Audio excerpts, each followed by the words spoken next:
Aleluia. Glória a Deus. Boa noite, queridos. Graça e paz a todos vocês. Está todo mundo bem? Amém. Glória a Deus. Nós iremos dar continuidade hoje. Hoje é o nosso último dia do curso de interpretação. Eu creio que o Senhor tem ministrado aos nossos corações e com certeza Ele continuará ministrando. Nós seremos abençoados pelo Senhor por meio do estudo da palavra dele. Amém? Eu gostaria de orar junto com você. Se você puder ficar de pé, vamos orar ao Senhor. Aleluia.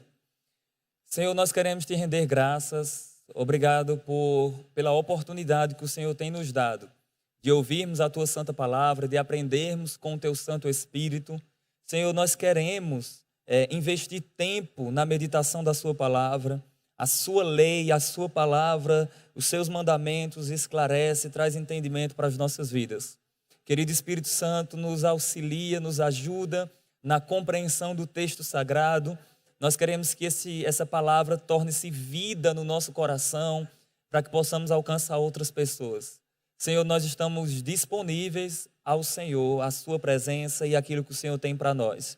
Eu te agradeço e oro pela vida dos meus irmãos, em nome de Jesus. Amém.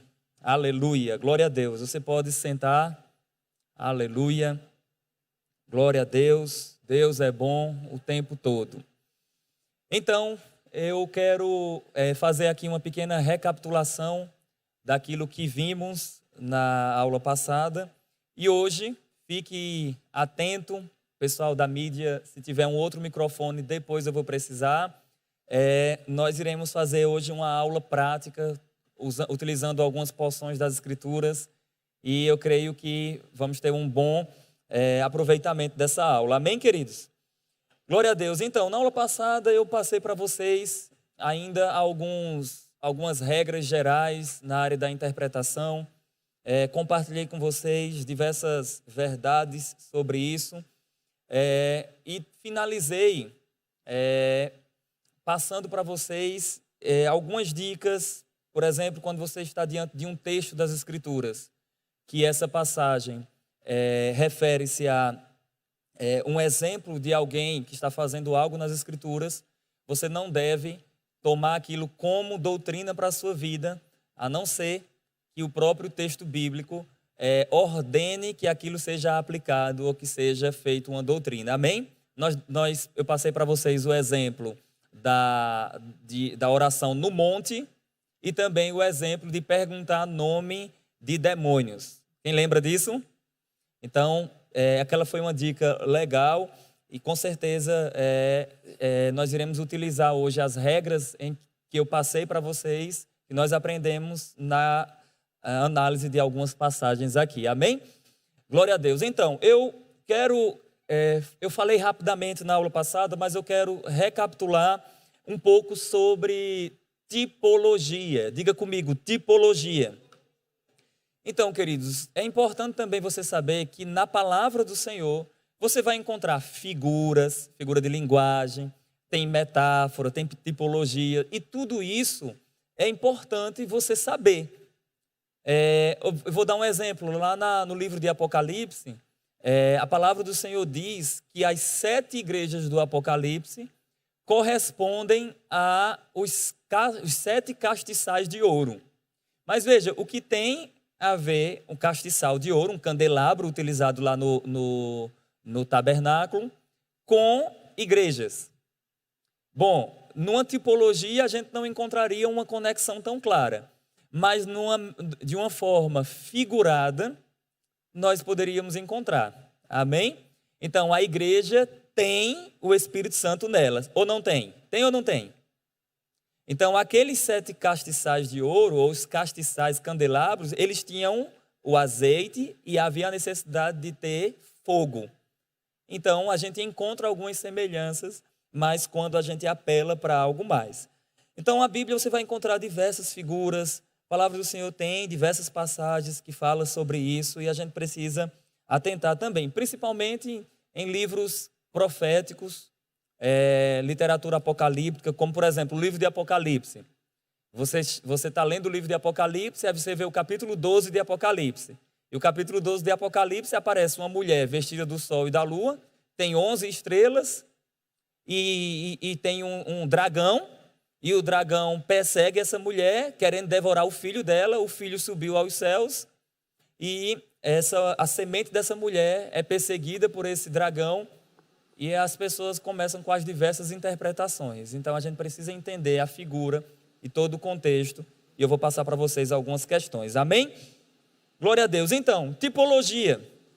Isso aqui é legal, isso aqui é fantástico.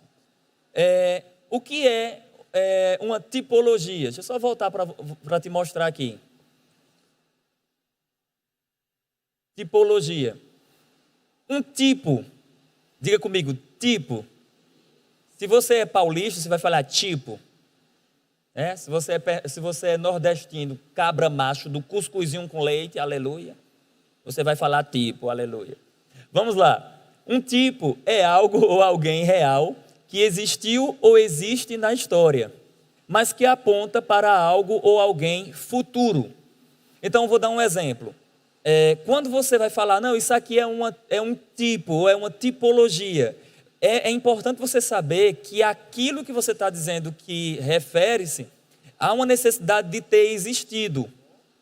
Por exemplo, eu não posso dizer que o cordeiro no Antigo Testamento era um tipo de Cristo se não existisse cordeiro. Amém? Então eu tenho que ter essa conexão de alguém ou algo que existiu real. Por que eu estou falando isso, queridos? Para a gente ter cuidado na interpretação. Quem já leu aqui a história de Davi? Quem já leu que Davi pegou quantas pedrinhas para com uma delas destruir Golias? Pegou 5 pedrinhas, mas ele usou quantas? Uma. Sabe o que eu já ouvi as pessoas falando com essas 5 pedrinhas? Já deram todo tipo de nomes para essas 5 pedrinhas. Mas, na verdade, as Escrituras só mostram que essas pedras foram utilizadas. Na verdade, só foi uma utilizada para destruir Golias. Mas eu já vi pessoas dizendo que era um tipo dos 5 dons ministeriais. Pastor, apóstolo, profeta, mestre e evangelista. Só porque é 5 também, não quer dizer que refere-se aos 5 dons ministeriais. Amém? Amém, queridos? Fique apenas com o contexto bíblico. E tem que lembrar que os 5 dons ministeriais foram dados à igreja após a ressurreição de Cristo. Então ficaria ilógico dizer que estava associando a mesma coisa. Mas isso as pessoas não atentam. Elas simplesmente escutam e falam assim, que revelação maravilhosa. Mas a gente precisa ficar apenas com a palavra de Deus. Amém?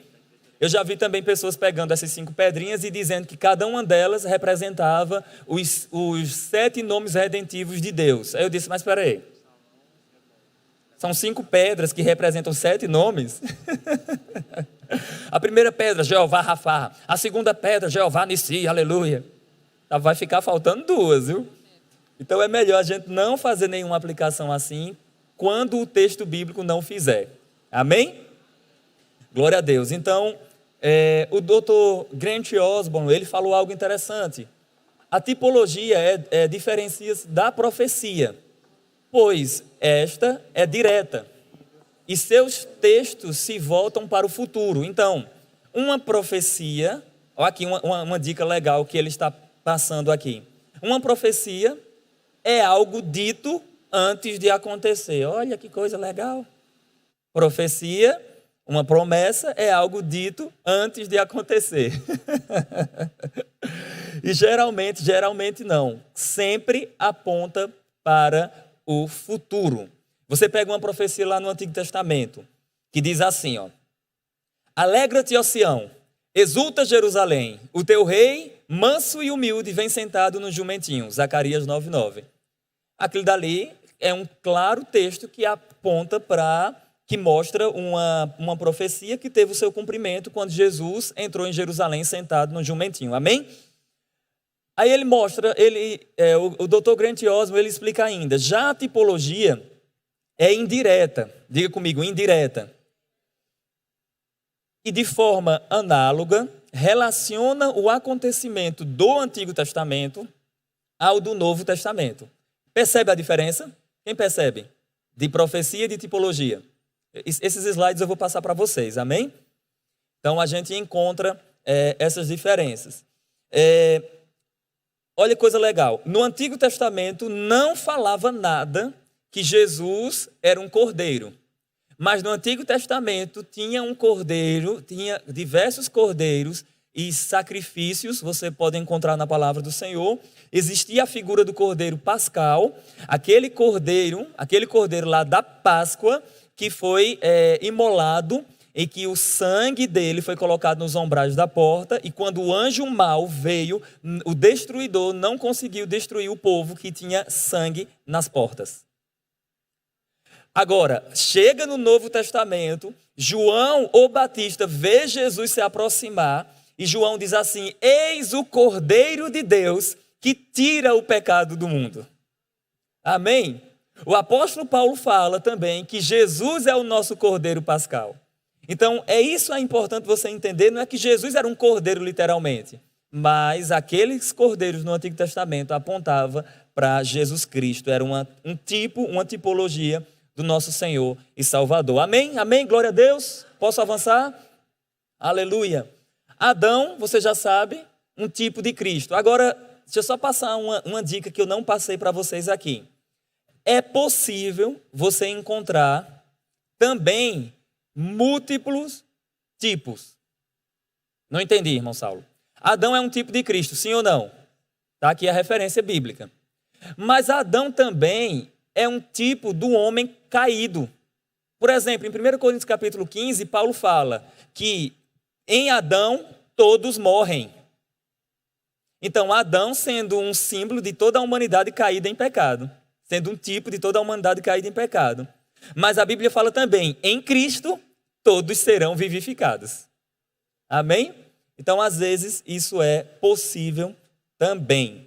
Você sabia que a mesma Bíblia que usa a seguinte referência, preste atenção nisso, em Isaías 53, como cordeiro mudo perante os seus tosqueadores, ele não abriu a sua boca. A mesma Bíblia que fala isso, e você sabe que está falando de quem isso? De Jesus. A mesma Bíblia que usa essa frase também diz, Paulo diz, que nós somos entregues como cordeiro para sermos mortos. Paulo diz isso o dia todo, ou sempre somos entregues como cordeiro para o matadouro. Não é interessante isso? Então é importante você entender que existe também essa possibilidade. Aleluia! A serpente de metal como um tipo de Cristo. Por exemplo, em Números 21, verso 9, você sabe, mas não custa lembrar, que o povo de Deus estava desobedecendo ao Senhor e eles estavam sendo picados por serpentes abrasadoras, e o Senhor direcionou Moisés para que Moisés fizesse uma serpente de metal. E Deus disse assim: olha, todas as pessoas que forem picadas por essas serpentes e que elas olharem para essa serpente de metal, elas serão curadas. Isso não está dizendo que era uma idolatria ou que era aquela serpente que estava curando, mas foi uma direção de Deus apontando para quem? Para quando Jesus Cristo fosse levantado da terra, ele ia atrair muitos para ele. O próprio Jesus falou isso no Evangelho de João. Amém? Glória a Deus. Isso é fantástico, isso é maravilhoso. E por fim, existem outras tipologias também, eu estou citando alguns. Temos também o casamento de um homem e sua mulher como um tipo do relacionamento de Cristo e a igreja. Deixa eu só fazer uma pergunta. Quem é a noiva de Cristo aqui? Levanta a mão. Percebe que homens e mulheres levantaram as mãos? Quer dizer que literalmente vocês são noiva? Não. Mas isso quer dizer que vocês têm um relacionamento com Cristo e que em breve o noivo virá e você vai ser removido daqui da terra e vai para a casa do Pai e vai realizar de uma maneira figurada a ideia de casamento, amém? Então vai aí uma dica para as irmãs e os irmãos solteiros. Fica tranquilo, se você não casar aqui na terra, pelo menos com Jesus você casa, aleluia. Aleluia. Vamos lá. Vamos ensinar um método para o estudo, que eu disse a vocês que nós faríamos nessa noite uma aula mais prática, e nós iremos utilizar algumas daquelas regras que eu compartilhei com vocês, amém? Um método para o estudo. Eu vou falar sobre o método OICA. Diga comigo, O-I-C-A. OICA. Isso aqui forma um acróstico, né? Não sei se você lembra na escola, lá na antiga quinta série, quando você estava lá estudando e tinha aquela jovenzinha que você era apaixonado e o nome dela era Gabriela. Aí você pegava cada letra do nome dela e você formava algo romântico e depois mostrava para ela. Isso é um acróstico. Fui bem longe agora, né? Mas tudo bem. Esse método aqui, queridos, ele vai usar todos esses princípios que eu já passei para vocês, nós iremos utilizar na análise desse método. Eu vou explicar o método para vocês, nós iremos escolher uma porção das escrituras que eu coloquei aqui e nós iremos aplicar tudo isso. Amém? Bom, primeira parte interessante a letra O de oica, O-I-C-A, a letra O equivale, queridos, a observação. Diga comigo, letra O, observação. A gente encontra também a letra I, interpretação.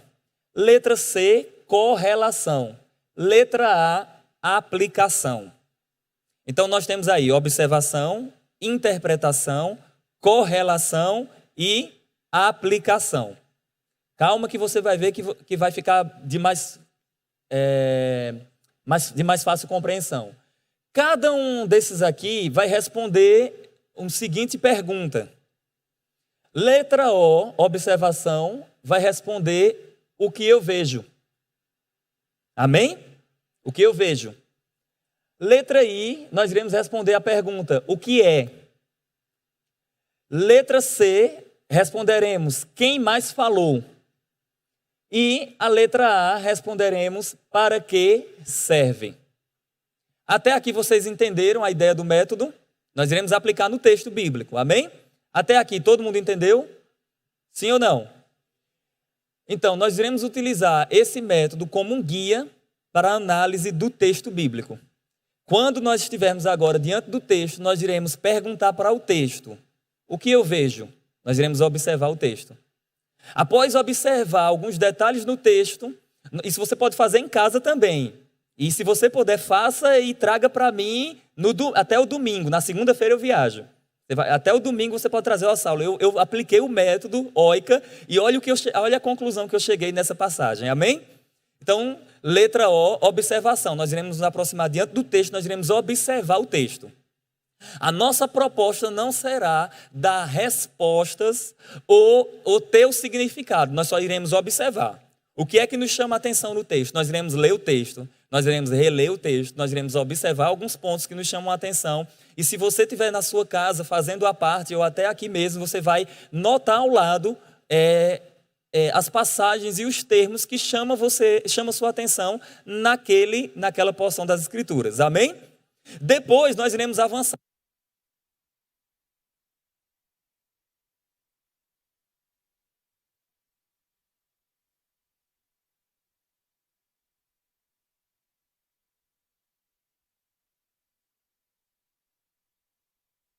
Aleluia, glória a Deus.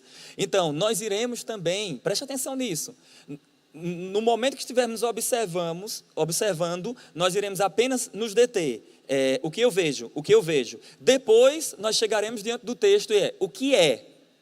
O que significa isso? O que ele quis dizer aqui? Amém? Depois nós iremos observar quem mais falou sobre isso. Ou seja, será que existe outra passagem nas Escrituras que fala algo semelhante? E depois nós iremos responder, fazer a aplicação. E a aplicação é a mais fácil e é a que a maioria das pessoas gostam de fazer. Para que serve? Ou seja, o entendimento daquela porção das Escrituras serve para quê na minha vida prática? Amém? Então nós iremos fazer isso agora. Tendo passado para vocês aqui esses detalhes, observação, interpretação, correlação, aplicação, nós iremos agora para a prática. Temos alguns textos ali para análise. Eu coloquei esses aqui. Eu não sei se vai dar tempo de analisar todos, mas pelo menos aí 2 ou 3 desses a gente vai conseguir analisar hoje. Amém? Glória a Deus. Antes de eu pedir para você abrir uma dessas passagens, deixa eu só fazer uma pergunta para você. Aleluia. Alguém aqui já leu um texto das Escrituras, ou um versículo isolado, ou até um livro por completo, ou um capítulo, e você disse assim: eu li, reli, mas não entendi nada. Deixa eu levantar minha mão e os pés para dizer que já aconteceu comigo. Já aconteceu com você também? Agora, a gente sabe que existem passagens que são mais fáceis. Existem outras que há uma necessidade de um estudo maior. Mas lembrem das regras que eu passei para vocês, como contexto histórico, Bíblia, interpretando Bíblia. E vai uma dica aí que eu não coloquei no slide, queridos, me perdoe por isso. E é uma dica que não está nos livros de hermenêutica. É algo que eu, Saulo, este vaso magro que vos fala, aleluia, eu, Saulo, observei durante anos de estudo da palavra do Senhor, eu observei que isso deveria ser uma regra de hermenêutica. Eu posso estar errado, mas também posso estar certo. Qual é? É que quando você estiver diante de um texto bíblico que aparentemente contradiz com outro, você não deve negar nenhum dos dois. Entendeu isso? Quando você estiver diante de um texto bíblico que aparentemente é uma contradição com outra passagem, você não nega nenhum dos dois. Porque o que é que eu tenho visto com muitos estudiosos? Eles chegam diante de uma passagem e eles falam: essa passagem diz isso, então isso aqui é a verdade e é isso e ponto final. Porém, existe uma outra passagem que fala diferente. E o que é que ele vai fazer se ele está diante da palavra de Deus? Lembre-se, não é qualquer livro, é palavra de Deus. Ele vai fazer o quê? Ele vai dizer: não, esse aqui é verdadeiro e esse é falso? Não. Ele vai precisar aceitar os dois dentro do contexto. Amém? Eu vou dar um exemplo, nós iremos utilizar isso logo mais, vou dar só um exemplo para você ver. A Bíblia diz que Jesus Cristo é homem. Isso é verdade ou não? Vamos lá, queridos, é verdade ou não? Mas a Bíblia diz também em Romanos capítulo 9, no verso 5, que Jesus Cristo é Deus bendito eternamente. E agora, eu vou ficar com a verdade que Jesus é homem ou que Jesus é Deus? Mas se minha mente não compreender isso, o que é que eu vou fazer? E aí? Mesmo perguntando ao Espírito Santo, você sabe que tem coisas que não chegará a resposta. Eu vou fazer o quê? Jogo fora? Aceito os dois. Parabéns, irmão. Aceito os dois.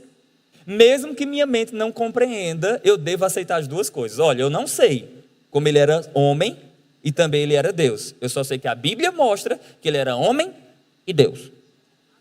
Se a Bíblia diz, quem é a autoridade? A Bíblia, a palavra. Amém?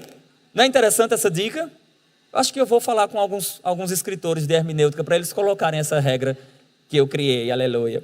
Talvez alguém já tenha até criado de uma outra forma, eu apenas estou falando para vocês, amém? Tudo bem, vamos ao texto? Vamos aplicar o método OICA? Sim ou não? Um monitor, fique com o microfone também, que vou precisar de você para me ajudar, aleluia. Todos vocês, por favor, abram a Bíblia, a palavra de Deus, em João capítulo 3, do verso 1 ao verso 8, aleluia. É para glorificar de pé, igreja. João, capítulo 3, capítulo 3, Evangelho de João, capítulo 3, do verso 1 até o verso 8. Queridos, eu preciso falar algo para vocês. Eu vou ler o texto completo e, por favor, me acompanhe.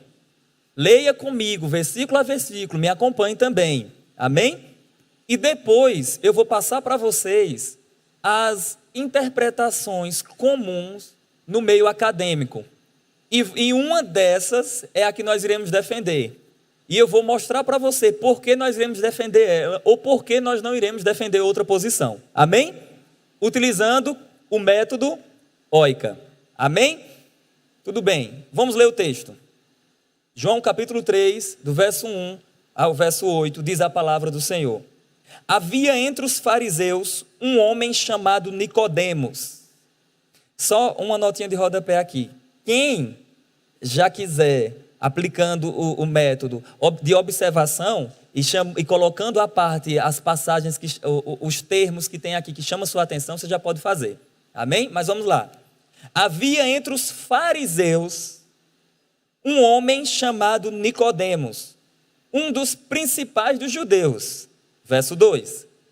Este, de noite, foi ter com Jesus e lhe disse: Rabi, sabemos que és mestre, vindo da parte de Deus, porque ninguém pode fazer estes sinais que tu fazes se Deus não estiver com ele. Verso 3. A isto respondeu Jesus: em verdade te digo, que se alguém não nascer de novo, não pode ver o reino de Deus. Perguntou-lhe Nicodemos: como pode um homem nascer sendo velho? Pode porventura voltar ao ventre materno e nascer segunda vez? 5. Respondeu Jesus: em verdade te digo, quem não nascer da água e do Espírito não pode entrar no reino de Deus. 6. O que é nascido da carne é carne, o que é nascido do Espírito é Espírito. Não te admires de eu te dizer, importa-vos nascer de novo. O verso 8 para finalizar. O vento sopra onde quer, ouves a sua voz, e não sabeis de onde vem, nem para onde vai. Assim é todo o que é nascido do Espírito.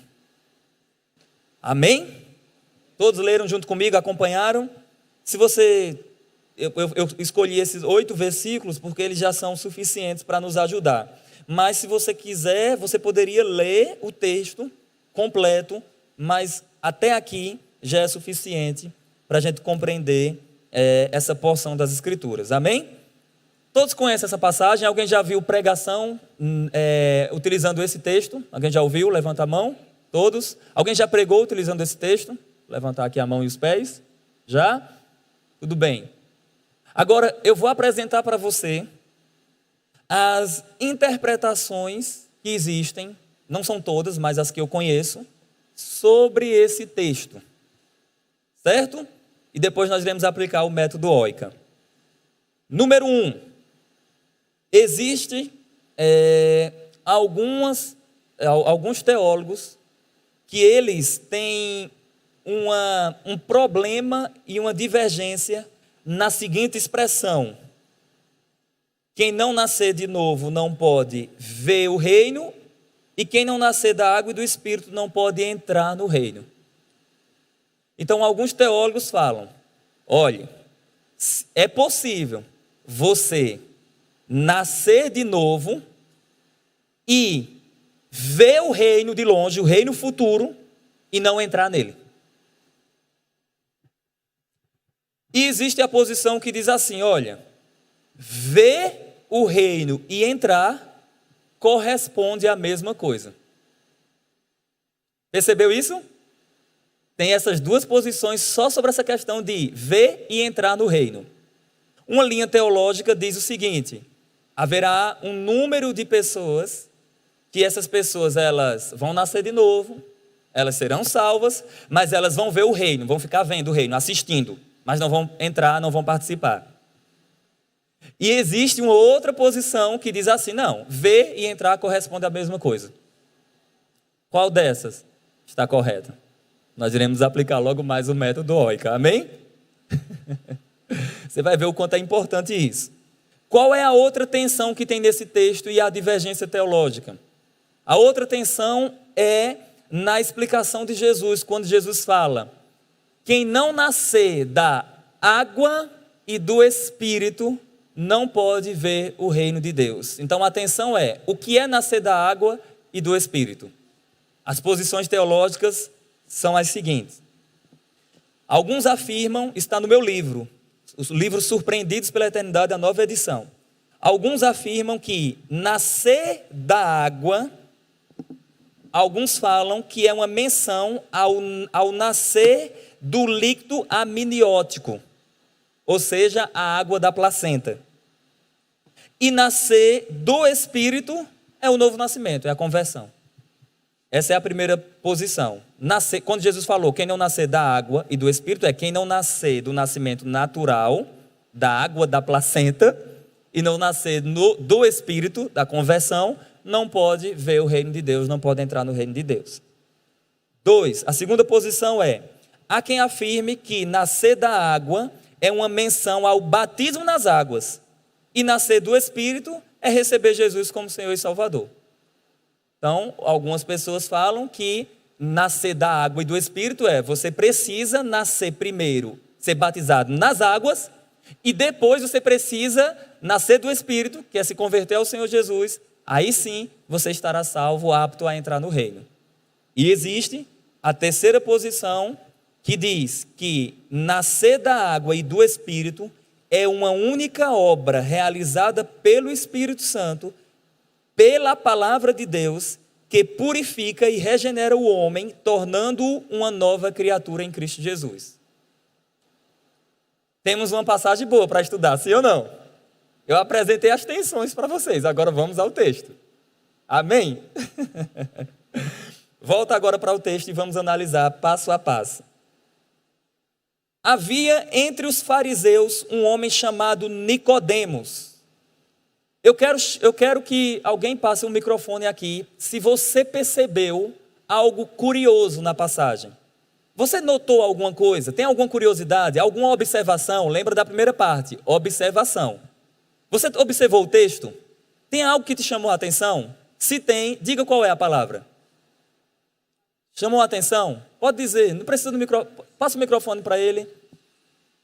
O que lhe chamou a atenção? Fariseus. Fariseus. Então, vamos lá. Havia entre os fariseus um homem. Qual era o nome desse homem? Então, vamos lá. No estudo, sabe o que você já poderia ter feito? Você poderia dizer assim: Nicodemos era um fariseu. Sim ou não? Olha que coisa legal, só observando o texto. Aí, daí, você poderia observar depois o que quer dizer ser um fariseu. Legal? Isso aqui vai ajudar até os pregadores também, amém? Aí ele diz, esse fariseu, chamado Nicodemos, ele era um dos principais dos judeus. Então ele não era apenas um fariseu, ele era uma autoridade. Legal. Olha aí, estamos observando algumas coisas. Vamos ver se a gente observa algo mais. Esse homem, ele foi ter com Jesus de madrugada, pela manhã, pela tarde? Noite. Então nós já encontramos aqui mais uma informação legal. Quem observou, não sei se você prestou atenção, mas alguém observou o que ele falou para Jesus? Alguém observou? Ele disse o quê? Rabi. Rabi. Rabi ou mestre, que é a mesma E o que mais ele falou? Sabemos que és mestre vindo da parte de Deus. Agora, ele diz, Rabi, mestre, sabemos que és mestre vindo da parte de Deus. Quem percebe que ele usou um plural? Sabemos. Eu não posso concluir ainda que tinha outras pessoas com ele, porque ele pode estar utilizando um plural majestático, que nós utilizamos às vezes. Por exemplo, às vezes as pessoas me perguntam, Saulo, você esteve ministrando aonde? Eu falo, nós estivemos ministrando em tal lugar, mas só fui eu. Mas nós utilizamos assim como um plural majestático. Estaremos em tal lugar como? Ou ele poderia estar falando em nome dos fariseus. Ou ainda, ele poderia estar com pessoas, já que ele era uma autoridade. Aleluia. E ele foi ter à noite. Olha, legal. Legal. Está chegando luz, sim ou não, queridos? Mas vamos continuar a leitura. Eu sei que vocês ficam querendo a parte polêmica, mas a gente precisa entender todo o detalhe para poder chegar na polêmica, amém? Veja, o verso 2 ainda diz: este de noite foi ter com Jesus e lhe disse: mestre, sabemos que és mestre vindo da parte de Deus, porque ninguém pode fazer estes sinais que tu fazes se Deus não estiver com ele. Isso aqui é algo que a gente deve observar. Esse homem reconheceu que Jesus era um mestre por causa dos sinais. Sabe uma coisa legal no estudo? Você deveria perguntar: por quê? Por quê? Porque os sinais fez com que aquele homem reconhecesse que Jesus era um mestre. E aí, alguém tem uma sugestão? Passe para ela, por favor, que ela tem que falar isso. Isso aí, olha, gente, isso aí arrepia até os ossos. E osso eu tenho para arrepiar, aleluia. Pode falar. Porque havia sinais que eles acreditavam que só quem fosse o Messias poderia fazer. Olha, havia sinais que só o Messias poderia realizar. Será que a gente pode ter essa conclusão ainda? Mas será que esse entendimento fortalece algo mais nas nossas vidas ou não? Vamos observar algo. Uma pergunta. No Antigo Testamento, pessoas realizaram milagres? Sim ou não? Deus realizou milagres por meio de Elias, por meio de Eliseu, por meio de várias pessoas? Sim ou não? Agora, deixa eu só fazer uma pergunta. Quem no Antigo Testamento ressuscitou um morto depois de 4 dias? E aí? Vamos lá? Ressurreição tem, mas depois de 4 dias não. Quem no Antigo Testamento deu vista a um cego de nascença? Vamos lá, gente, lembra aí? Vocês são pregadores, tem pastores aqui. Lembra aí daquela passagem? Não tem. Então, peraí, parece que existem alguns sinais que só o Messias realizou. Sim ou não? Sim. Outra coisa. Nós lemos aqui durante o curso que Isaías 61 falava de alguns sinais que o Messias ia realizar. E um deles era dar vista aos cegos. Aleluia. Aleluia. Aleluia. Então, estamos chegando aqui a algumas informações a mais. Isso é maravilhoso. Quer dizer, eu fazia isso aqui durante noites e noites, junto com o pastor da Assembleia de Deus. Isso é maravilhoso demais. Eu não sei você, mas isso faz meu coração ferver de expectativas pelas as sagradas letras. Verso 3. A isto respondeu Jesus. Depois daquele homem reconhecer que Jesus era mestre por causa dos sinais realizados, que Deus realizou por intermédio dele, e a Bíblia mostra que de fato Deus realizou sinais por intermédio de Cristo, Pedro, na pregação dele em Atos capítulo 2, diz que Jesus foi um varão aprovado por meio de sinais e prodígios que o próprio Deus realizou por intermédio dele. Aleluia. Atos capítulo 2, varão. Guarda isso. Aí veja, ele diz ainda: a isto respondeu Jesus: em verdade te digo. Alguém observou algo no verso 3? Alguém tem algo a comentar sobre o verso 3? Estamos só observando, não chegamos em interpretação ainda, só observando. Verso 3. Alguém observou algo? Pode falar? No microfone? Ele está respondendo só para uma pessoa, então ele está sozinho. Respondendo só para uma pessoa, mas com isso eu já posso concluir que ele está sozinho? Será que eu já posso concluir? Vamos lá, um exemplo. Quantas pessoas tem aqui? Tem mais de uma, sim ou não? Mas eu posso dizer para ele, em verdade te digo, Jesus é Salvador. Isso quer dizer que não tem outras pessoas aqui? Ou que eu estou falando para ele? Agora o negócio fica estreito. Posso estar falando para ele e tem outras pessoas também, amém? Vamos lá, a gente está caminhando, vamos com calma. Ele diz ainda, mas a sua observação é ótima.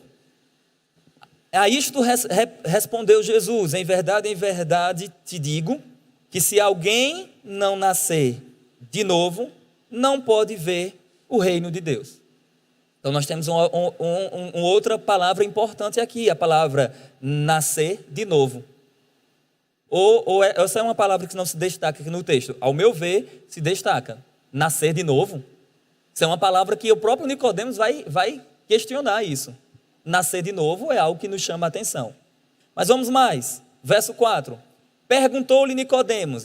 Nicodemos vai perguntar justamente, sim, o varão lá, pode falar. Você pode me interromper a qualquer momento, viu? É interessante, eu observo aqui também que é como que Nicodemo não chegou com esse assunto direto. Jesus é quem já toma e se apresenta, né? Não entendi, como é?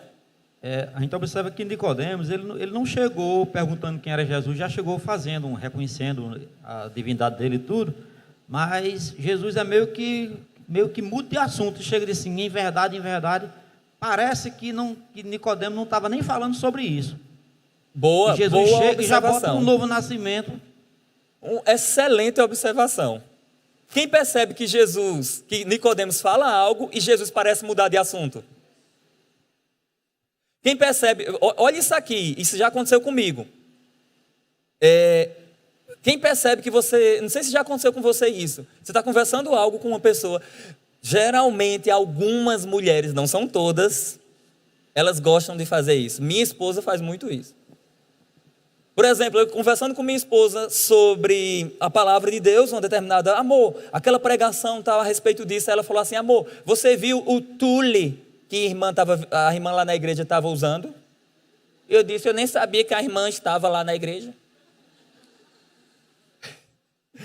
Então esse homem chega para Jesus reconhecendo que ele era mestre, que ele operava alguns sinais, e no lugar de Jesus falar, de fato, aleluia, eu sou o mestre. Não, Jesus fala, se não nascer de novo, não pode entrar no reino de Deus. E agora?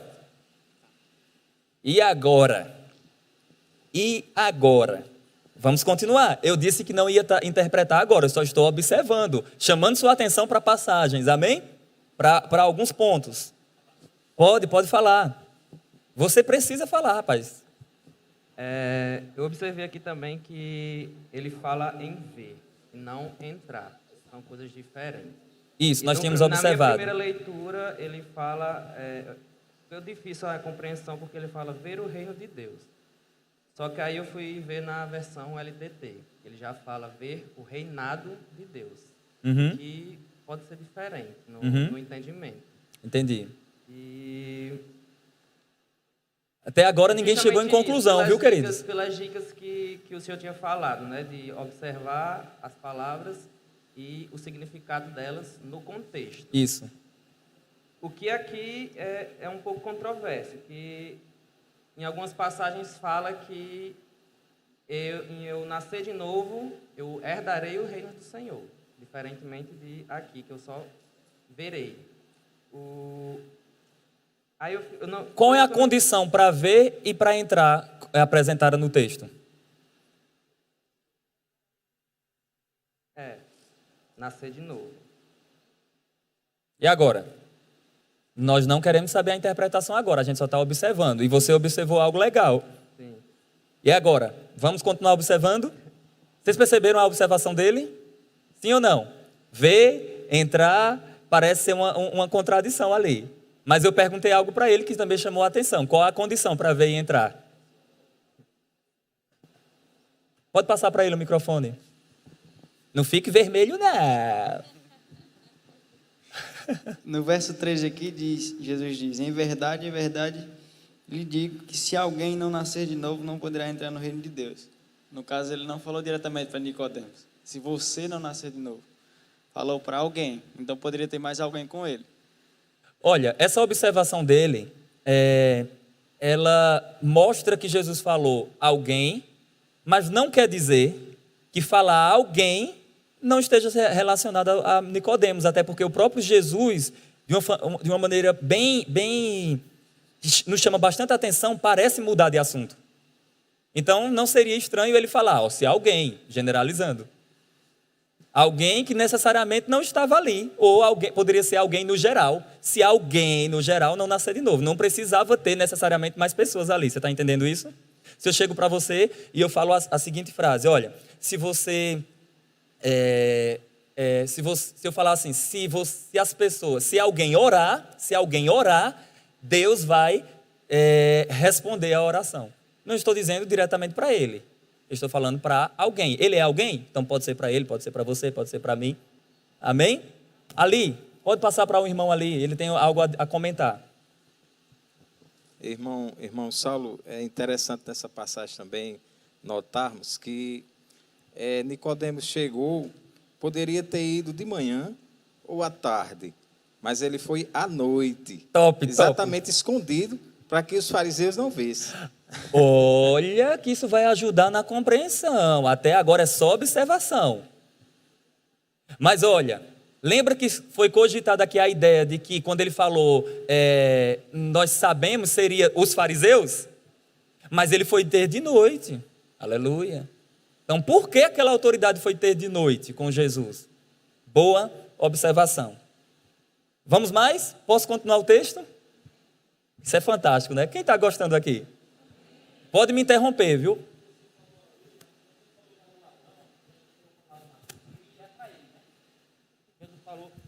Quando Jesus falou para o ladrão, Isso aí foi só para acordar uns irmãos aí. Quando Jesus falou para o ladrão, ele falou diretamente a ele, né? Isso, Uma observação no texto que foi do feita ali. ladrão, na cruz, Jesus falou, em verdade te digo, né? Hoje estarás comigo no paraíso. Em verdade, direto, né? te digo. Então ali você já vê direto, mas vamos lá. Lembra daquela regra que eu passei? Não é porque numa passagem há uma repetição que necessariamente quer dizer a mesma coisa, mas só o contexto vai nos ajudar a compreender o que o autor está querendo dizer, amém? Agora, a sua observação sobre o ladrão, ela tem coerência, sabe por quê? Porque Jesus falou, estarás comigo. E eu não vai dar tempo de eu tocar nesse texto do ladrão, mas tem uma tensão aí que as pessoas ficam discutindo, e não sei se você já viu, eu estou saindo desse texto, mas deixa eu só fazer esse comentário. Tem pessoas que falam assim, não, olha, o ladrão da cruz, quando fala em verdade te digo, hoje estarás comigo no paraíso, uns falam que te digo hoje. Aí ele fala, estarás comigo no paraíso. Olha o que um teólogo falou. Quando ele diz que estarás comigo no paraíso, é uma menção como Jesus ressuscitou depois de 3 dias, e Jesus foi para um outro lugar, então é uma menção a estar com o Pai ou com o Espírito Santo, já que é o mesmo Deus. Essa é uma posição de um teólogo. Eu discordo. Porque é o mesmo Deus, mas não é a mesma pessoa. Jesus falou, comigo. Aleluia. Jesus falou, estarás comigo. Ele não falou, estarás com meu Pai. Aleluia. Cuidado para não fazer confusão com as pessoas da Trindade, amém? Quem morreu na cruz, o Pai, o Filho ou o Espírito? O Filho. Então você não vai dizer, Pai, obrigado por ter morrido na cruz. Aleluia. A própria Bíblia faz isso. Orareis ao Pai em nome do Filho. O próprio Jesus fala, qualquer que pecar contra o Pai, contra o Espírito, se-lhe-á perdoado. Mas contra o Filho, não se-lhe-á perdoado, nem neste mundo, nem no vindouro. Então, o próprio Jesus mostra a distinção das pessoas. Palavra de salvação. Volta para o texto, para a gente não bagunçar aqui. Volta para o texto. Olha, observa agora comigo o verso 4 ainda. Perguntou-lhe Nicodemos, como pode um homem nascer sendo velho? Pode, porventura, voltar ao ventre materno e nascer segunda vez? Aqui, a mente de Nicodemos teve um probleminha. Ele queria nascer de novo do ventre da mãe dele. Como é que ele voltava para o ventre da mãe? Ele perguntou, né? Como é que um homem velho nasce de novo? Não tem como, amém? Não tem como. Por mais que seja magro como eu, não dá mais. Aleluia. Verso 5. Respondeu-lhe Jesus, em verdade te digo. Olha o te digo novamente. Quem não nascer, agora ele já não usa o alguém, ele já usa quem não nascer da água e do Espírito, não pode entrar no reino de Deus. Posso continuar a leitura? Se quiser me interromper, pode interromper. Verso 6. o que é nascido da carne é carne. Mas o que é nascido do Espírito é Espírito. Percebe que ele não disse, mas o que é nascido do Espírito e da água? Percebe que aqui ele está oscilando, nascer do Espírito, nascer da água e do Espírito e nascer do Espírito. Percebeu isso? Isso vai dar indícios para a gente interpretar. Pode falar, passe para ela, por favor. Aleluia, aleluia. Saulo, eu estou querendo ver a conclusão de tudo isso. Calma que você vai ter, aleluia. Mas aqui no texto a gente pode ver a questão do Espírito com E maiúsculo e o Espírito com E minúsculo. Então, deixa eu só dizer algo para você. O E maiúsculo ou minúsculo vai determinar se é Espírito Santo ou Espírito do homem ou Espírito de Deus, ou vento, fôlego, não. Só o contexto. Eu só lhe dizer isso. Infelizmente, muitas pessoas falam isso por causa da tradução no português, aí fala, se o E for maiúsculo, então deve ser o Espírito Santo. Se o E for minúsculo, deve ser o Espírito do homem. Não, só o contexto é que vai determinar. Vou dar um exemplo para você. No Rema tem uma matéria chamada fruto do Espírito. E lá, a gente, em várias versões, diz que o fruto do Espírito com E maiúsculo, como se fosse o fruto do Espírito Santo. Mas espera aí, não é do Espírito Santo, não? Quem produz o fruto? É o Espírito Santo ou somos nós pelo poder do Espírito? O Espírito Santo precisa frutificar? Quem precisa frutificar? Então aí, seria E maiúsculo ou E minúsculo? Pensa. Entendeu nisso?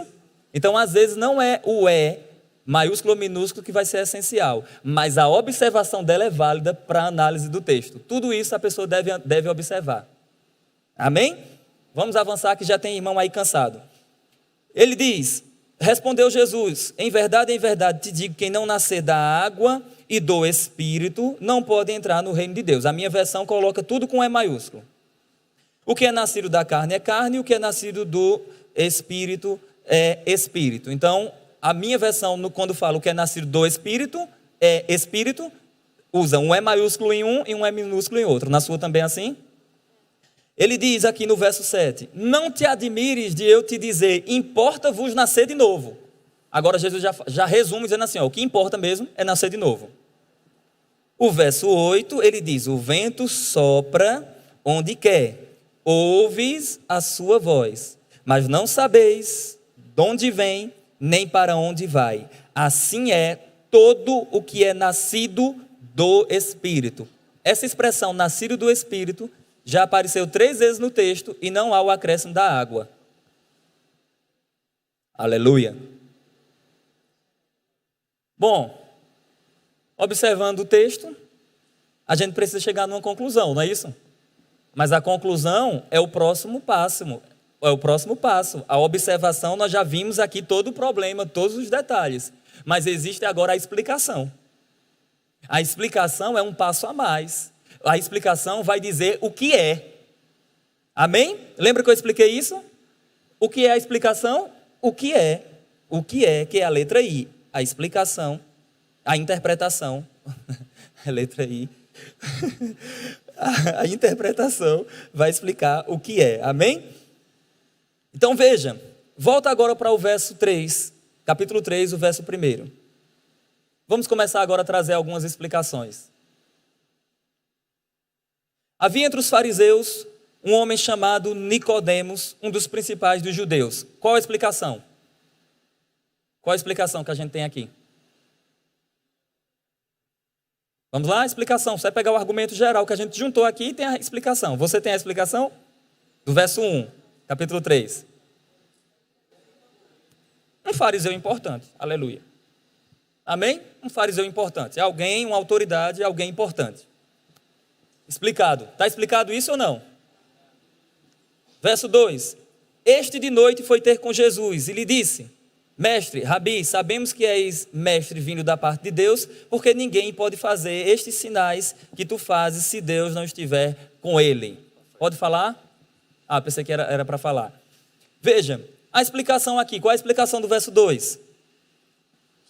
um homem, uma autoridade importante, foi ter de noite com o Senhor Jesus Cristo. E quando você observa outra regrazinha que nós passamos aqui, a correlação, você vai ver que existe outra passagem que as autoridades, os fariseus vão ser contra Jesus e vão criticar Nicodemos por parecer que está defendendo o Senhor Jesus Cristo. Então, esse texto correlato, que vai falar isso, nos dá o seguinte entendimento, que de fato ele foi de noite, para ele não ser reconhecido pelos outros fariseus que ele estava indo fazer aquilo. Amém? Olha que coisa fantástica. Termina de que horas? 8:50, não é isso? Tenho 9 minutos. Aí ele diz ainda,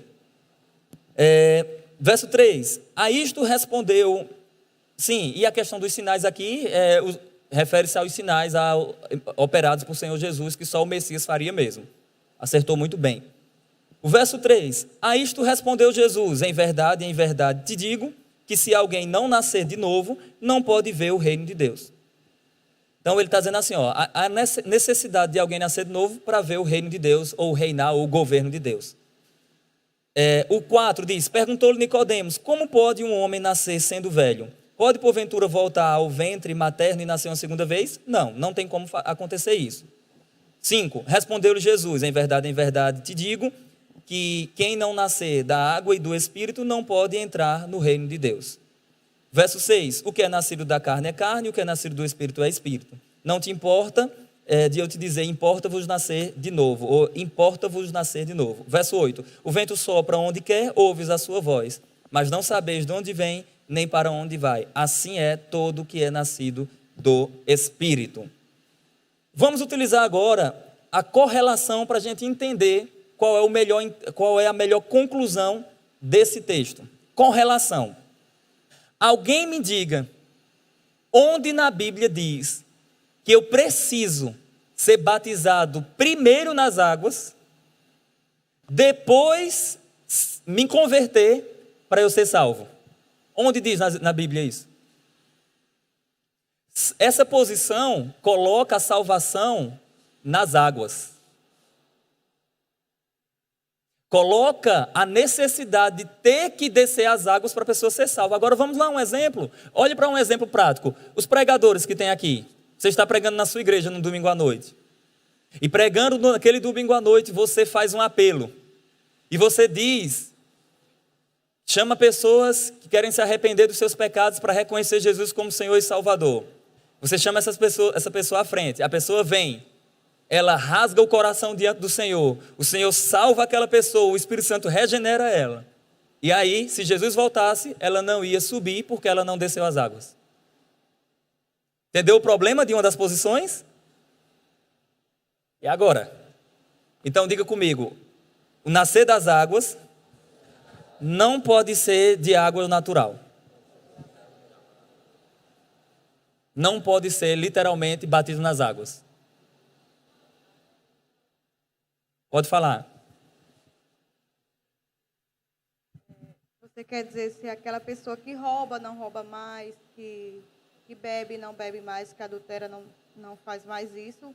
O que eu entendi, nascer de novo foi esse sentido, servir exclusivamente a Deus e fazer, obedecer a palavra e seguir sempre na palavra nesse sentido? Então, esse texto não está tratando, quem já observou isso, ele não está tratando sobre santidade. Ele está tratando sobre conversão. Mas o que eu digo é assim, em termos dele fazer tudo isso, depois que ele aceitou a Jesus como único e suficiente Salvador, ele não fez mais isso, ele nasceu de novo, então ele não vai fazer mais, ele vai continuar obedecendo a palavra do Senhor.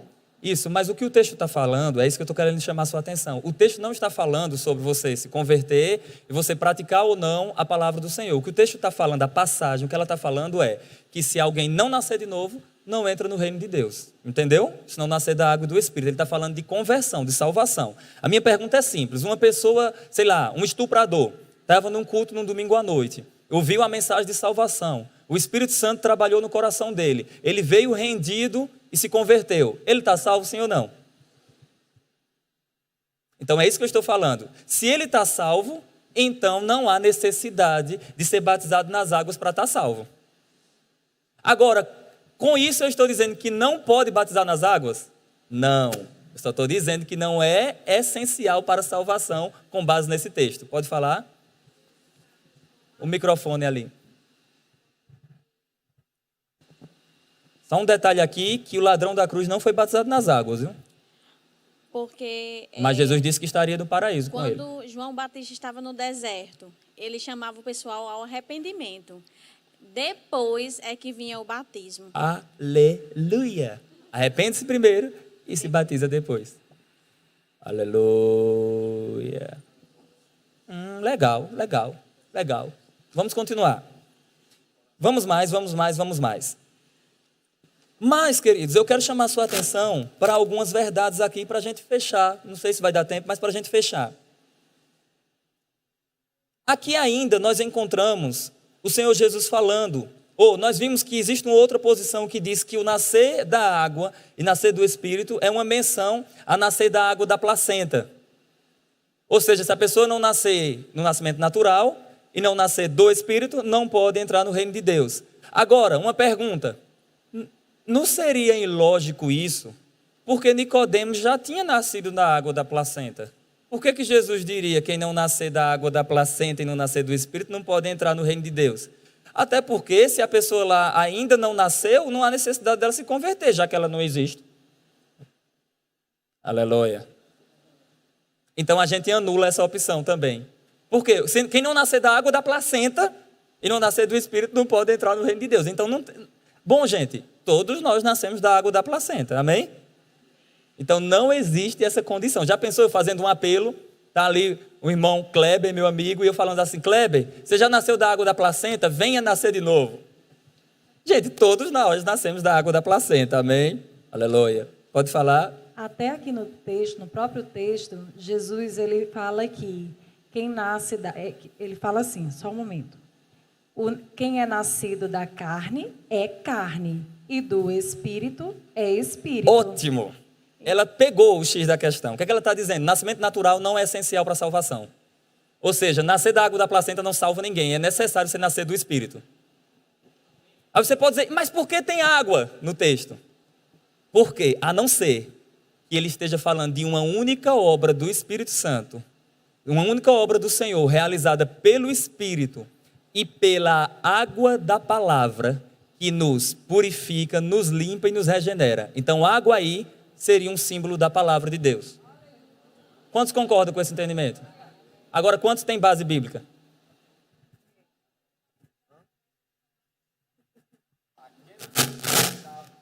Não vai dar tempo, não. Vai para o intervalo agora. Eu tenho que explicar algo para vocês. Pode perguntar. Logo mais eu Essa questão também de nascer da água da placenta, a gente poderia encarar que se fosse realmente isso, todos os fetos que não nascessem e morressem iam para o inferno. Aí já entra noutra questão, mais difícil ainda, viu? Mas tudo bem, queridos, para a gente fechar aqui, eu só vou dar algumas referências para vocês, só vou ler algumas referências para vocês. Depois vocês me digam se nascer do Espírito e da água ou da palavra refere-se ou não à mesma coisa. Só algumas. Vou fechar com isso. Efésios capítulo 5, verso 25 ao verso 27 diz: Vós, maridos, amai as vossas mulheres, como também Cristo amou a igreja, e a si mesmo se entregou por ela, tendo-a purificado com a lavagem da água pela palavra. João 4, verso 14. Mas aquele que beber da água que eu lhe der, nunca mais terá sede. Antes, essa água jorrará para a vida eterna. Hebreus 10, verso 19 ao 23. Todos, pois, irmãos, temos ousadia para entrar no santuário pelo sangue de Jesus Cristo, pelo novo e vivo caminho, que ele nos consagrou pelo véu, isto é, pela sua carne. Tendo grande sacerdote na casa de Deus, cheguemo-nos com verdadeiro coração de inteireza, de fé, tendo o coração purificado de má consciência e o corpo lavado com a água limpa. Pode vir, Ronald. A gente vai continuar depois do intervalo também. Aleluia. Vocês estão gostando?